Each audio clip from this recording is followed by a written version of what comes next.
Hi everybody, I'm Amy from the Cauldron, and in today's episode of Dye Time I'm going to do a bit of colour mixing. I have these two colours, Cyan and Magenta, acid dyes from DT Craft and Design, and I'm going to see if I can make a nice purple out of these. Now here I have 1% stock solutions for both of these. I have dissolved 1 gram of dye into 100 millilitres of water, and that's made my stock solution. And here are my notes that I'm going to be following today. I'm actually planning what I'm doing for once. I'm going to be dyeing 5 different colours.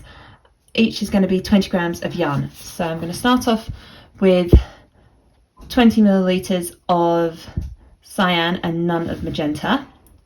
Then I go to 15 millilitres of cyan and 5 of magenta. 10 of cyan, 10 of magenta, 5 cyan, 15 magenta, and 20 magenta, 0 cyan. And each time is 20 millilitres of dye with 20 grams of yarn, which will hopefully make the colour a 1% depth of shade. Got this set out, so we've got the 20 millilitres of magenta there, all the way to 20 millilitres of cyan here. Got my syringes, so I'll start off with the magenta. So 20 in there, 15, 10, 5 millilitres there. When I made these stock solutions, I was wearing my mask and gloves. I've still got my gloves on, but I don't need a mask now that the dye is in solution.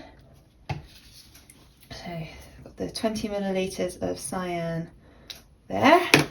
All of this stuff is dedicated for dyeing. Don't use it for food. Okay. And in total I need 50 millilitres of each colour, but I've decided to make 100 just because I don't want to be scraping the bottoms of these jugs to get the last couple of drops out. So that was 10 millilitres of cyan, and finally 5 millilitres. Now this obviously isn't enough liquid to dye the yarn in, so I'm just going to add a little bit of water from the pre-soak. I'm not measuring this water out, just adding it so that there's space for the yarn to move about. Add the yarn. This is 20 grams, oops, hope if it all went in one. This is 20 grams of Superwash Blue Face Leicester in DK. So this hopefully will create a really nice fade set, I'm hoping. But hopefully will also create a really nice purple somewhere. Give these a little poke. This yarn has been soaking, oh, trying not to splash all over myself. This yarn has been soaking in just plain tap water for, it's probably about an hour or so. That's a nice dark blue there. Now this I can see the colour breaking. Can you see in this one we've got bits of pink and purple. I will be adding more water. Oh, this one, look at this one. You've got the pinks, and it's sort of all mixing and breaking, and that's pretty. That I'd say is certainly closer to a purple than any of the other colours we've got. That cyan is a very strong colour, and then we've got the magenta at the end. So straight away I'm going to say that looks more like a purple than the rest of these. I mean, these are gorgeous colours, but I want a purple, and that looks like that. So I think the cyan is quite strong, and I might have to do this experiment again, but just between these two colours. So starting off with 5 millilitres of cyan, and then just reduce it more and more and more to see if we can get a really nice purple. Add some more water to this. I haven't added the vinegar yet. I will do, but I just want to give these a little bit of time just to sit like this just for a bit. Almost use all my pre-soaked water. Yeah, I don't want to waste anything, so if I can use the pre-soaked water in the actual dyeing, then that's fantastic. So just give this a little mix up. I'm not expecting these to be a solid colour because it is quite cramped in each of these little old takeaway containers, but hopefully it will be nice tonal colours I'm hoping for. Yeah, just give these a little, that is a nice purple.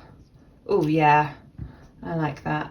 I still think I want to do this again in between those two colours. Just keep reducing the cyan till there's barely anything there. Just adding a teaspoon of vinegar in each of these. Because this is an animal fibre, it needs vinegar and heat. This will get heat eventually, but I think I'm just going to let these sit for a day or so, and then I'll heat set them on the stove.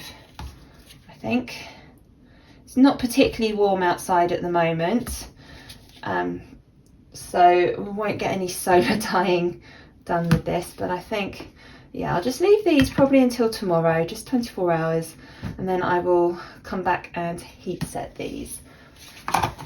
This is a project that I have wanted to do for a while, and I've finally got around to doing it. I have a lot of projects that I want to do, and yeah, should I do this with other colours?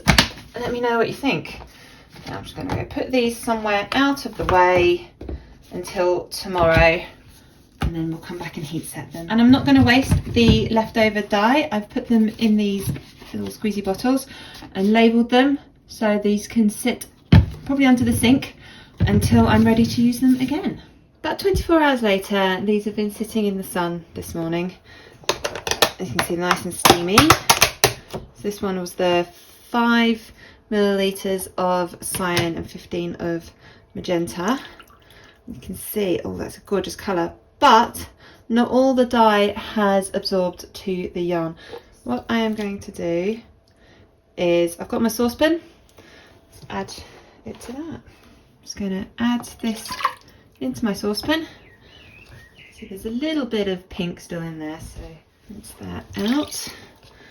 And I'm just going to, yep, there we go. Turn that on. Probably add a little bit more liquid so it doesn't boil over, and just let this come up to a boil, or just below a boil, and let it heat set for about 20 minutes. And I'll do the same for all 5 of these. I won't bother filming them all because it'll be quite boring. So let's fast forward to the washing stage. All this yarn has cooled down now, so let's give it a wash. This is just cold tap water that I'm using at the moment. Not seeing any runoff at the moment. Add a little bit of washing up liquid just to help get anything that might not have bound to the yarn off. Any bits we don't want there. No. Doesn't look like there is any bleeding at all with this, which is fantastic. All the dye baths completely cleared. So all that lovely dye is in this yarn, and it is gorgeous. I'm very happy with this. So I'm just going to give this a couple of rinse throughs, get all that soap out, and then we can hang it up to dry. And here is our beautiful finished fade set. Now I set up this colour mixing challenge to create a purple by mixing cyan and magenta, and I think I managed it with this colour, which is 5 millilitres of cyan and 15 millilitres of magenta. Now what I'd quite like to do, because the cyan is the dominant colour, start with this one and then reduce the cyan content even more to see what other purples we can make with just the tiniest amount of cyan and significantly more magenta. I still do love these colours, and this one, which was 50/50, is gorgeous, and so is this one actually. I really like all of them. You can see they're not completely solid. There are lighter patches and darker patches in all these, and that's just how I dyed it. I wasn't going for completely solid. I just wanted to see what the colour mixes would create, and this would make a lovely scarf or shawl or hat or something. I think all of these colours would work really, really well together. Thank you so much for watching this video. I really hope you enjoyed it. Do please click like and subscribe to my channel. I produce a new dyeing tutorial every Monday, and it's usually published between about 6 and 8 p.m. UK time. And I do like to do different things, and I really, really want to do this colour mixing challenge again, but with different colours. Let me know which colours you think I should mix together to create a fade set like this. Let me know what else you might like to see me try to dye. Sometimes I do some tie-dyeing of clothes, other times I dye roving or embroidery floss. So let me know, what would you like me to see? What dyes would you like me to use? Which methods would you like me to use? I take all your comments and I write them down in my notebook, and I use that to come up with more ideas for content for this channel. Thank you so much for watching.